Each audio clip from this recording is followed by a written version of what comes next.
Have you ever trusted someone so deeply that you couldn't imagine they'd be the very person to destroy everything you built? My name is Samuel Brooks. I served as a major in the U.S. Army during the Vietnam War. I've seen betrayal in the jungle, from enemies with guns and strangers with agendas. But the deepest wound I ever carried didn't come from war. It came from home. This is not just a story about a marriage that fell apart. It's about how the person I loved most used silence, distance, and trust like weapons. And how, while I was thousands of miles away in a place where bullets flew and bombs fell, she was quietly building something of her own. A life funded by deception, with a man I didn't even know existed. She thought she'd planned it perfectly. That I was too far, too broken, too loyal to ever notice. But what she didn't realize was that the very discipline I learned in war would become my greatest weapon in peace. This is the story of how I lost everything and then chose, not to destroy her, but to rebuild myself stronger. And it all began with a single letter. I met Darlene in the spring of 1968, just before my second deployment to Vietnam. She was working as a secretary at the county clerk's office in Austin, bright-eyed, efficient, and sharp with words. There was something grounded about her, something different from the women I had met during training or brief weekends off base. She didn't fawn over the uniform, didn't ask about medals. She asked about the silence between gunfire, about the heat, about what it felt like to be alone in a place where you couldn't trust the sky. We married 3 months later in a modest church ceremony. No fanfare, no white dress, just her in a pale blue blouse, holding my hand tightly as if bracing herself for something she couldn't yet name. I shipped out 2 weeks later. Letters kept us connected. Hers were neat, restrained, never overly sentimental. Mine were long, full of descriptions of jungle nights, patrol rhythms, and the sound of nothingness that follows an ambush. I didn't write about the fear. I didn't write about the men I lost. I wrote about the land I wanted to buy when I got home. A few acres west of town where the trees bent just enough to give shade, where I imagined building a house with a wraparound porch, a place that could outlast the war. When I returned in early 1970, thin, tired, and more silent than I'd ever been, Darlene met me at the airport in heels and a white blouse I'd never seen before. Her smile was polished, almost rehearsed. I kissed her, but something inside me stayed locked up. I told myself it was the war, that I needed time to adjust, that she did too. We bought the land, 5 acres of wild grass and stubborn pecan trees. I used the survivor compensation money, the inheritance left to me after my younger brother Mark was killed in action. He had been a medic, 2 years younger, and joined against our father's wishes. He stepped on a mine during his second month in Da Nang. Darlene didn't cry when I told her. She placed her hand on mine and said, "Then we'll build something in his honor." At the time, I thought that was love. In hindsight, maybe it was calculation. We started building the house ourselves. Weekends were spent with calloused hands, Darlene holding the blueprints while I hammered and sawed. The porch went up first, then the kitchen, then the stone fireplace. She chose the tiles, I installed them. She handled the finances. I trusted her. That was our division of labor. That was our rhythm. Over the years, the house filled with things, but not with children. That was her decision. "I want to build a life with you, not just raise someone else," she said once, pouring coffee in a quiet kitchen on a Sunday morning. I accepted it. I always did. She was practical, composed, always in control. That too I had loved once. She started working for a nonprofit downtown, managing logistics for international aid. She was good at it, organized, diplomatic, ambitious. Her work took her to conferences, meetings, even short overseas assignments. "It's all about helping the world heal," she told me, her eyes lighting up more than they had in years. I believed her. I wanted to. Sometimes she would bring home brochures from places I'd never heard of, Phnom Penh, Chiang Mai, Vientiane. She called them missions of compassion. I never asked too many questions. I had my own distractions. I had started teaching part-time at a local military college. mentoring young men who reminded me of myself 2 decades earlier, naive, idealistic, hungry for something they couldn't yet name. But looking back, there were early signs. Small things, like how she had started consolidating our finances. "It's just easier if I manage everything in one place," she said one night while we reviewed a property tax notice, or how she once casually asked if we should change the deed to the house to her name, in case anything ever happens. I laughed it off, thinking it was her version of estate planning. I had no reason to suspect her of anything else. We had no explosive fights, no dramatic confrontations. What we had was quiet distance. She stopped attending veterans' dinners with me. I stopped asking if she'd be home for dinner. The house was clean, orderly, sterile, like a waiting room. Then came the night she told me she'd be going on a longer mission, this time to Thailand. "We're building housing for refugees," she said, brushing lint off her coat. "I might be gone a few weeks." I nodded, handed her the passport from the drawer, and kissed her cheek. She looked at me then with a softness I couldn't quite place. I remember thinking, this woman once held my whole world in her eyes. That night, I sat on the porch we built together, sipping bourbon, staring at the stars. Something gnawed at me, quiet but persistent, like a dull ache before a storm. I didn't know it yet, but the life I thought I had, the marriage I believed, had already been sold piece by piece, and the woman I trusted with everything was about to disappear with more than just time. The weeks following Darlene's departure to Thailand were unusually quiet. I busied myself with routines, mornings at the gym on base, afternoons teaching, tactical history, evenings spent at home with a pipe and an old jazz record spinning in the corner. The silence of the house had always comforted me after the war, but lately it felt like the echo of something slipping away. Her absence didn't feel temporary anymore. It felt like a rehearsal. At first, she called regularly, updating me about the housing projects her nonprofit was overseeing, the poor conditions of the refugee camps, and the kindness of local villagers. But her voice lacked urgency. There was no affection in her updates, just bullet points, logistics, donors, delays. She ended each call with the same words: "Take care of yourself, Sam." Not, "I miss you," not, "I love you." Just that, like I was a colleague, not a husband. When I asked about the project's location, she always answered vaguely. "Just outside of Chiang Rai," she said once. Another time, "Near the Laos border, we're mobile." There were inconsistencies, small ones but noticeable if you listened closely. And I did. I'd been trained to. Then came the passwords. Our joint banking app, which I barely used but always had access to, suddenly required a new security login. I assumed it was a software update, but when I asked Darlene, she hesitated, then said, "I had to reset everything for security. I'll send you the new password." She never did.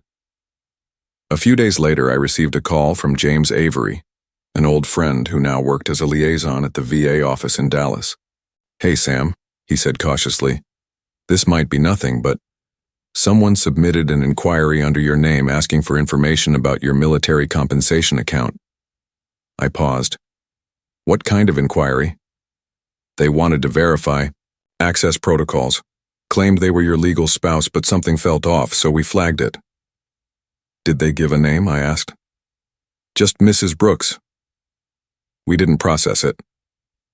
I thanked him and sat for a long time, staring at the ledger I'd been reviewing. That compensation wasn't just money. It was tied to my brother's death, to the nights I spent bleeding in the jungle, to everything I'd sacrificed and buried just to make it home. And someone with my last name, was trying to reach for it.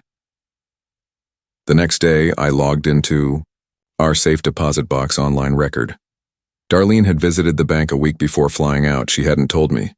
And when I drove into town to the branch and requested a log of our shared accounts, the teller, Harold, a good man I'd known for years, asked, "Did you need both signers' approval for a full printout?"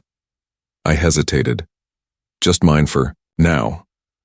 He nodded and printed it out anyway. What I saw made my stomach tighten. Over the past 4 months, there had been consistent transfers from our joint savings to an unfamiliar account.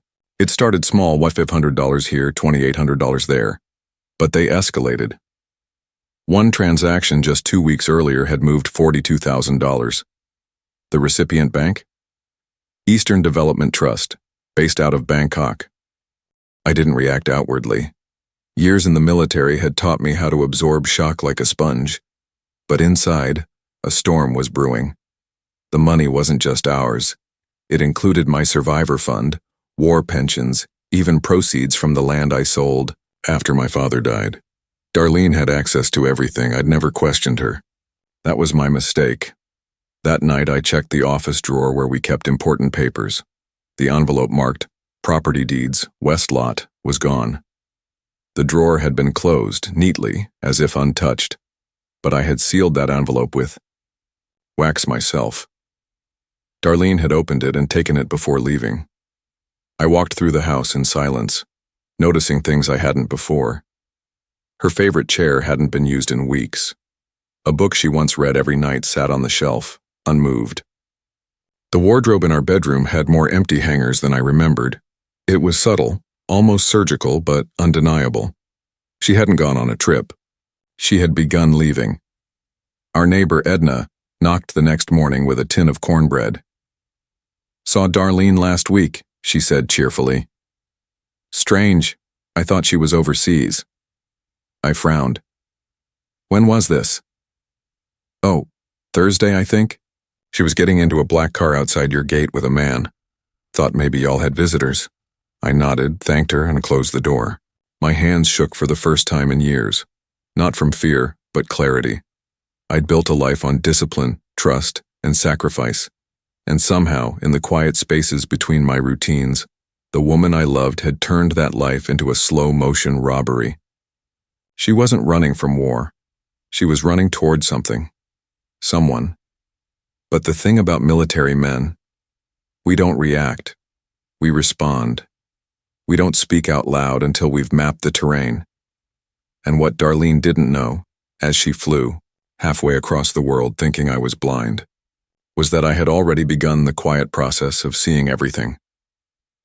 3 days after Edna's unexpected visit, I received a plain white envelope in the mail. No return address, no markings. Inside was a printed bank statement from a foreign institution, Eastern Development Trust, Bangkok branch, bearing the name Darlene M. Brooks as the primary account holder. The account balance, over $93,000. The transaction notes were written in Thai, but the figures and dates were unmistakable. Several entries matched the exact sums and timestamps of withdrawals from our joint account. She hadn't just been siphoning money. She had been building a new life under my nose, one quiet transfer at a time. That night, I sat at the kitchen table with the envelope, the safe deposit records, and my old field journal, the one I used, to keep folded in my shirt pocket during jungle patrols. I hadn't written in it for decades, but I opened a fresh page and wrote 5 words. She thinks I don't see. Then I made a list. Every transfer, every excuse, every gap in her story, every call that ended too quickly. It became a blueprint. Not just for understanding what she had done, but for what I needed to do next. I didn't confront her. That's not how I was raised. That's not how soldiers operate. We gather intel, we verify, we act. The next morning, I drove to the county recorder's office. Darlene used to work there. That's how we met. But this time, she wasn't behind the counter. Just a young clerk named Clara, who remembered my name. "I'm looking for any recent deed filings." "Under Brooks," I said, steady. She tapped a few keys and tilted the screen. There it was, a quitclaim deed filed 2 weeks ago, transferring our remaining family land, the portion that had belonged to my late brother, solely to Darlene's name. The signature line read, Samuel R. Brooks. But it wasn't mine. I kept my expression, neutral. "Can I request a copy of this document?" Clara nodded, unaware she'd just handed me proof of fraud. That evening, I called Raymond Mendoza, an old friend who had served with me in the 3rd Battalion. These days he was a lawyer in Houston who specialized in estate protection for veterans. I laid out everything. No emotion, just the facts. The false deed, the overseas bank, the secret withdrawals. He listened without interrupting. She forged. Your signature? He asked. Yes. And you're sure it's not just bad communication? She forged my signature, I repeated. And she used it to claim land that doesn't belong to her. Land my brother died without ever seeing again. Raymond was quiet for a moment, then said, Send me everything. And Sam, this doesn't just look like a betrayal. It looks like a crime. By the next day, I had mailed the full file. Bank records, county documents, transaction logs. Raymond looped in a forensic accountant and a title attorney. Within 48 hours, I had confirmation. The deed was fake. The signature was a scan, copied from an old loan document we had signed together in 1972, and pasted onto the land transfer file. She didn't even change the angle of the signature, the analyst told me. It's lazy fraud, but still, fraud. I sat on the back porch that evening watching the horizon burn into dusk, bourbon in hand, and for the first time since the war, I felt a stillness I didn't expect. Not rage, not heartbreak. Just something surgical, cold, clean. She'd planned this for months, maybe longer. But what she didn't plan for was the fact that I'd been preparing for a different kind of fight. One she couldn't see coming. 2 days later, I received a second call from the VA office. James Avery again.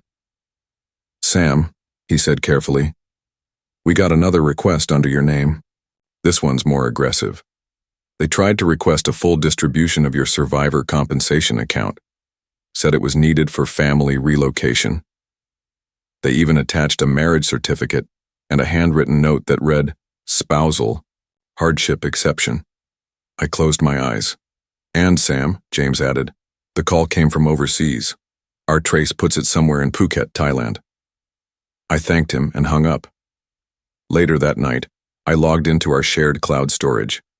Darlene had forgotten to unlink her work folders from our joint drive, a place we once stored renovation plans and scanned receipts. In a folder labeled Volunteer Materials 1974, I found what I hadn't expected.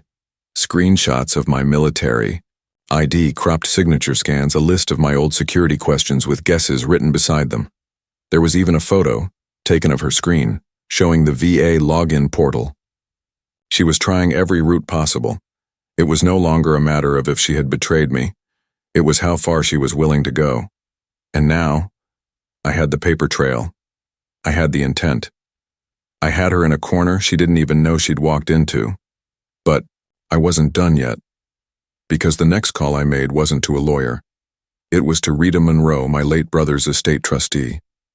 And what I said to her that night would set off a chain of events that neither Darlene nor her shadowy overseas partner could ever undo. Justice wasn't just coming.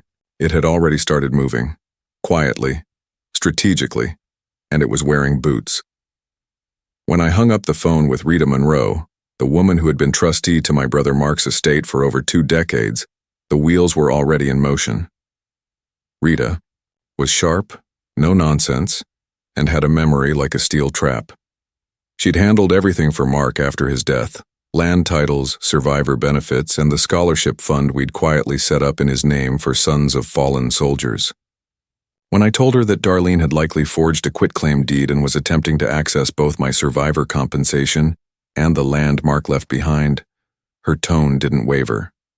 She's committing layered fraud, Sam, she said flatly. But we're not going to chase her, we're going to corner her. Rita walked me through next steps like a mission briefing. We initiated a freeze on all activity involving Mark's estate. We filed a preliminary fraud report with the local registrar's office and flagged Darlene's name with a cautionary legal notice. If she attempted any future filing under Brooks or Monroe estate assets, it would trigger an alert. We didn't tell her. That was the point. You don't alert someone that a trap has been set. You wait for them to step directly into it. The next step was locking down my survivor compensation accounts. I drove 3 hours to Dallas, met James Avery in person, and sat across from him in his office, papers in hand. I want everything secured under biometric access and a two-party verification process. No spouse exemptions, no hardship allowances, no aliases, nothing. James nodded. We've already flagged your profile as high risk due to repeated access attempts. We'll put every alert possible in place. By the end of the day, I had built a wall she couldn't scale. Back home, I returned to the cloud. Folder Volunteer Materials 1974. I combed through every document, screenshot, and photo Darlene had unintentionally left behind. In a subfolder named Retreat Docs, I found scanned receipts from flights, hotel stays, and even a utility bill from an apartment in Chiang Mai. The name on the lease wasn't Darlene's, but it was familiar. Blake Raymond. The same name I'd seen on a handwritten letter weeks earlier. The same name now tied to a foreign bank account linked to our drained savings. A former Army intelligence officer once told me, "The quietest trails lead to the loudest truths." He was right. I printed the entire folder, 68 pages in total. I bound them, labeled them Case File, DRB, and placed them in my safe. But I wasn't just building a case. I was building a sequence, a plan so tightly wound she'd think she was still in control long after she'd lost it. Next, I called a contact from my military days, Luis Sandoval, who had transitioned into private cyber forensics. I explained the situation. I want monitoring software on every digital point she's touched. I want access attempt logs, IP tracing, and account tracking. Luis was silent for a second, then said, "You think she's still trying?" "She's not done," I replied. "She thinks she's still ahead." We installed the software within 48 hours. The following week, 3 unauthorized attempts were made to access the trust account related to Mark's land. All 3 were blocked. All 3 were logged. Same. IP range, same time zone, Southeast Asia. Then came the real break. One of the logins was traced to an apartment complex Wi-Fi in Chiang Mai, the same one tied to Blake Raymond's lease. Luis emailed me the log with one sentence in the subject line: "They're sloppy." The next morning, I sat at the breakfast table, black coffee in hand, flipping through the newspaper like it was any other day. But inside, everything had changed. Darlene still hadn't returned from her mission, but she sent a telegram. "Progress is slow, staying another 2 weeks. Miss you." She didn't ask how I was. She didn't ask about the house. She didn't even ask if I'd noticed. The money. That was her tell. She believed the silence was safety, that the absence of confrontation meant consent. But that's where she miscalculated. Military men don't rush. We wait for the right moment. And then we strike with precision. Later that week, I walked through the house and noticed how her things no longer belonged. Her perfume on the dresser smelled foreign. Her books on Eastern philosophy now felt ironic. She'd once underlined a passage, "Detach from possessions, detach from ego." I almost laughed, but then came the final signal. A certified letter from a law firm in Dallas representing Blake Raymond and Associates. Inside was a document titled Proposed Estate Consolidation Agreement. In short, it suggested we simplify our estate planning for mutual protection. It included power of attorney forms, deed transfers, and a pre-filled VA benefit redirection form. They weren't even trying to hide it anymore. I poured myself a glass of scotch, sat at my desk, and opened a fresh page in my old field journal. I wrote, "Enemy exposed, preparing next move." Because now it was time for the quiet to end. The next phase wouldn't be about defense. It would be about consequences. And this time I wasn't alone. I had Rita. I had Raymond. I had a paper trail, a digital trail, and a legal team built on war-hardened loyalty. She had lies. I had proof. 3 days after receiving the estate consolidation letter, I made my move. I took a half-day leave from the college where I taught and drove straight to Raymond Mendoza's office in Houston. By now, the evidence was too heavy to carry in my head alone. I handed over a manila envelope packed with documents, copies of every fraudulent transfer, screenshots of cloud-stored account attempts, notarized property logs, and the letter from Blake Raymond and Associates. Raymond didn't even flinch. He just scanned the cover page and said, "She's going to regret leaving a paper trail this long." He'd already drafted the divorce petition. Not a simple filing, but one with allegations of financial misconduct, fraud, forgery, and unlawful asset diversion across state and international lines. Texas isn't a no-fault state when fraud can be proven, and in this case we had proof in spades. As Raymond put it, this isn't a divorce, this is a dismantling. That same afternoon he contacted Rita Monroe, who joined us via speakerphone. The three of us laid out the strategy: lock down every remaining asset, serve the legal papers before she returned from Thailand, and file for a temporary injunction, preventing her from moving or accessing any further funds. "She won't see this coming," Rita said. "She thinks she's the one writing the ending." By 4 p.m. we had filed the initial motion. By 5:30, Raymond's assistant had sent an official cease and desist notice to Blake Raymond and Associates, notifying them of pending litigation and warning them against continued contact or coercion regarding Sam Brooks's estate or benefits. And by 6 p.m., Blake himself called Raymond's office. "I'd like to speak directly with Mr. Brooks," he said. "That's not happening," Raymond replied. "From here forward, all communication goes through legal channels." I was sitting across from him when the call came through. Raymond clicked the speaker on without warning Blake. "You filed suit?" Blake asked. "I have," Raymond said calmly. "And you've knowingly involved yourself in an ongoing case of attempted financial fraud. That letter you sent, we've archived every keystroke." There was a pause. "Let's not escalate things unnecessarily. We were trying to offer a clean solution, something mutually beneficial. You attempted to transfer military survivor benefits to an offshore account using fraudulent documents. You're already escalated," Raymond said flatly. Blake ended the call with a clipped, "You'll be hearing from us." But we never did. Instead, 2 days later, I received a telegram from Darlene. "Just heard you're taking legal steps. This isn't necessary, Sam. Let's talk." I didn't reply. Instead, I sent her a message through Rita, who had legal authority now over the Mark Brooks estate. The message was simple: all future discussions will take place in court. Do not contact me directly. Then I waited. Darlene arrived back in Texas 5 days later, stepping off the plane into a state where every asset she thought she owned was already frozen or flagged. She called twice. I didn't answer. On the third call, she left a voicemail. "You're being dramatic. We can fix this if you just stop being so proud." There was no apology, no ownership, just gaslighting, like she hadn't tried to erase an entire legacy while I was looking the other way. The next morning, she was served the papers at the post office, right in front of the clerk we both used to know. Her lawyer, Blake, never appeared at the preliminary hearing.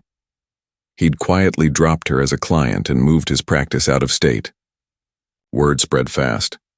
The judge read through the petition, examined the logs, and issued an emergency order of asset protection. Then, in open court, the judge looked directly at Darlene and asked, "Do you deny attempting to transfer funds from your husband's survivor account while he was unaware?" She stammered, "It was a misunderstanding. I thought we'd agreed." "There's no misunderstanding in forgery," the judge replied. And just like that, the balance shifted. She had come back thinking she could talk her way out of it, charm her way back into control. But what she met instead was a man who had spent his life learning how to stay composed under pressure, who knew how to build a case the way he once built perimeter defense under enemy fire, with strategy, not emotion. After the hearing, Darlene approached me in the hallway. She looked smaller than I remembered, less polished, almost unsure. "I didn't mean for it to go this far," she said quietly.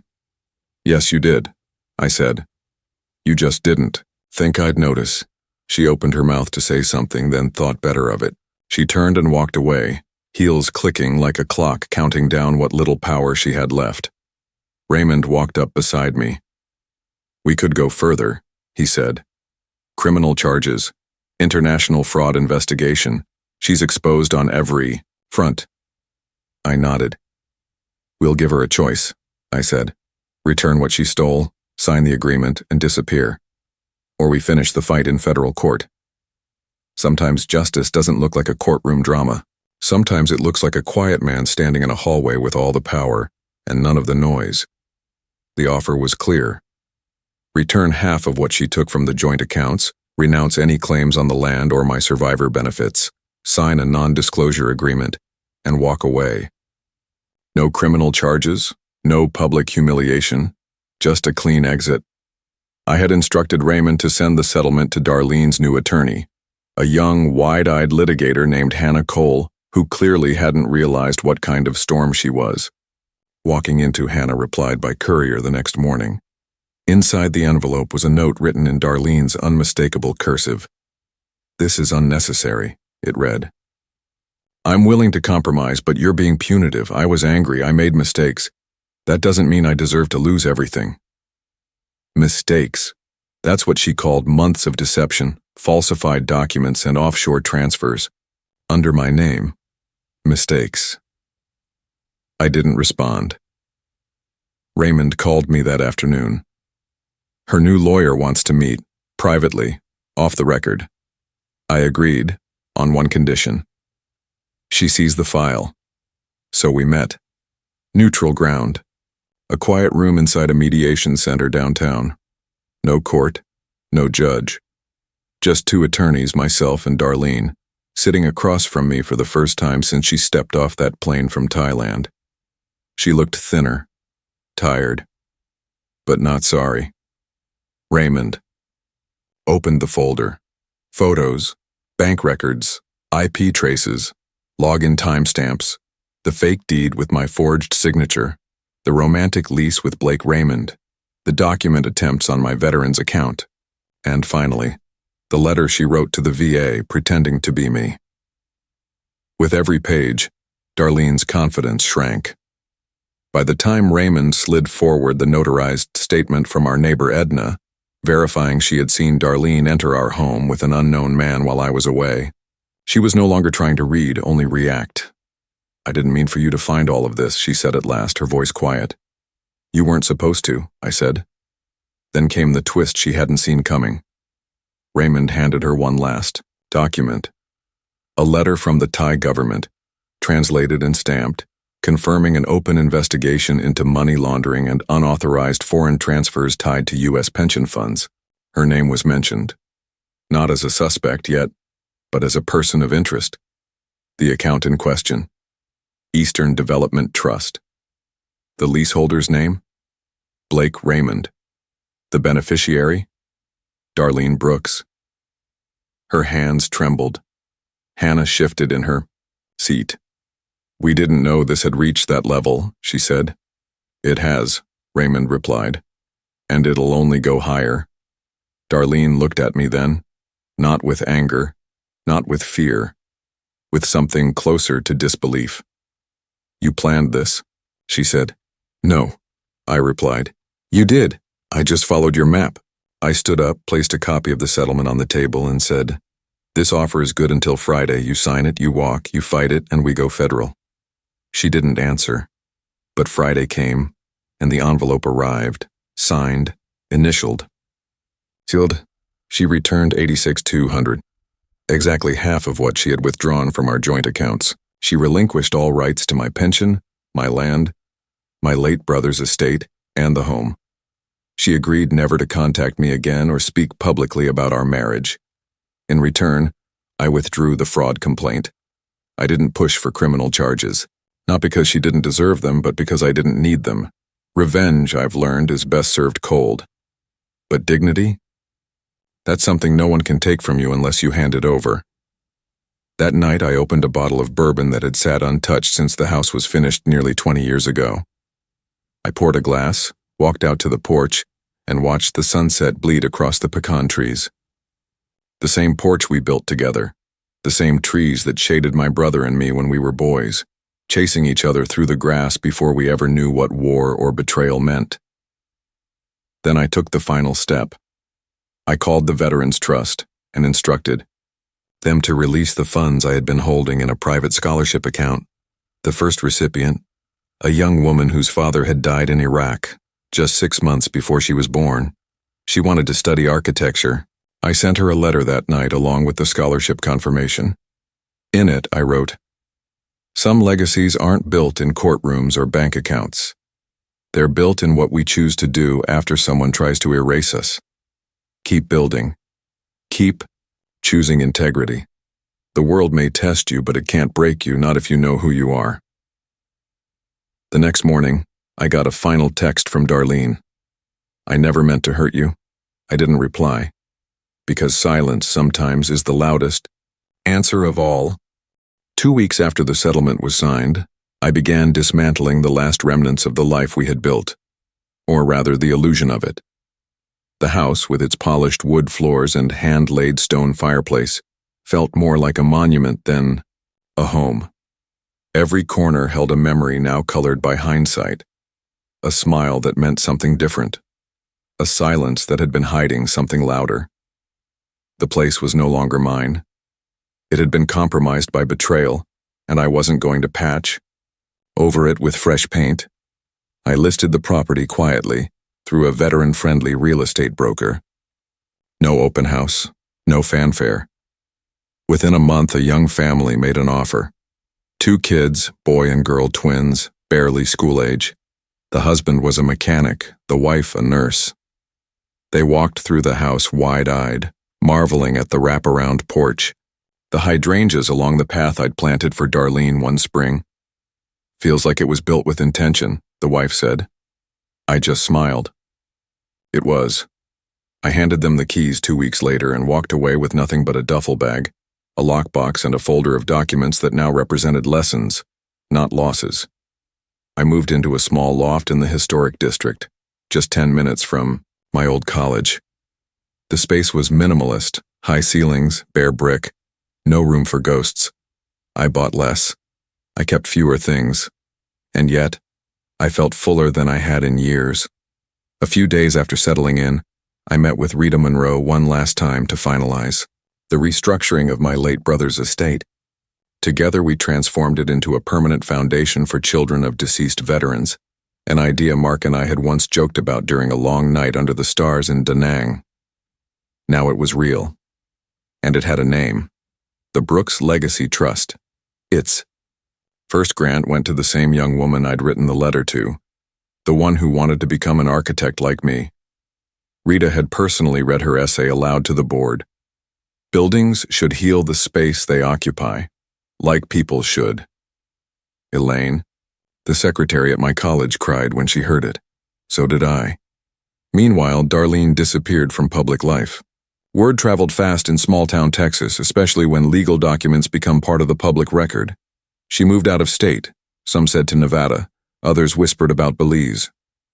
I didn't care. The legal non-disclosure kept her name out of the press, but the consequences had already carved their place into her life. What she didn't know, what she never even imagined, was that justice doesn't always need a courtroom. Sometimes it comes in the form of reputation, of silence from those who used to wave, of a future that no longer includes the benefit of the doubt. Every now and then, I'd get mail addressed to both of us, old newsletters, outdated financial offers. I'd throw them away without opening them. That chapter had closed. Then, 6 months after the settlement, an envelope arrived. No return address. No stamp. Hand-delivered. Inside was a check for $86,200, the remaining half of the money. She had stolen the portion I never legally demanded back. And a note. One sentence. Not just the money. No signature. But none was needed. I deposited the check into the foundation's account the next day. It would fund 2 more scholarships that year alone. 2 more stories that wouldn't end in betrayal but in opportunity. That evening I took a walk along the riverfront, the same path where Darlene and I once talked about opening a joint wellness center, a dream that, like her promises, had faded into myth. I sat on a bench as cargo ships passed in the dusk light and thought about the strange beauty of full-circle moments. The war had tried to take my life. She had tried to take everything after it. But I was still here, still standing. Sometimes, People ask if I regret not pressing criminal charges, if I feel like I let her off too easy. But justice isn't always about punishment. Sometimes it's about restoring what was nearly lost. Your name, your purpose, your sense of direction. And sometimes it's about rebuilding not in spite of what happened, but because of it. You learn to live lighter, to trust slower, to love smarter. But most of all, you learn this. When someone underestimates your silence, they forget that quiet men often carry the heaviest truths. And when the time is right, they speak, not with anger, but with clarity. And the world listens. Some stories don't end with revenge, they end with understanding. What Darlene took from me wasn't just money or land. It was the story I thought we were writing together. But in the aftermath, I realized something deeper. Sometimes the greatest act of strength isn't retaliation. It's rebuilding. I've seen war take men apart. I've seen betrayal do the same. But I've also learned that peace doesn't come when you punish the people who hurt you. It comes when you choose not to carry their damage any further. If you've ever gone through something similar, if someone you trusted tore away what you thought was secure, I invite you to share your story in the comments. Your words might be the thing someone else needs to hear right now. And if this story spoke to you in a personal way, take a moment to like the video, share it, or simply subscribe. There are more stories like this, of quiet strength, of justice, done without shouting, of people who rebuild instead of breaking down. Because sometimes the most powerful way to say I survived is simply to keep walking forward.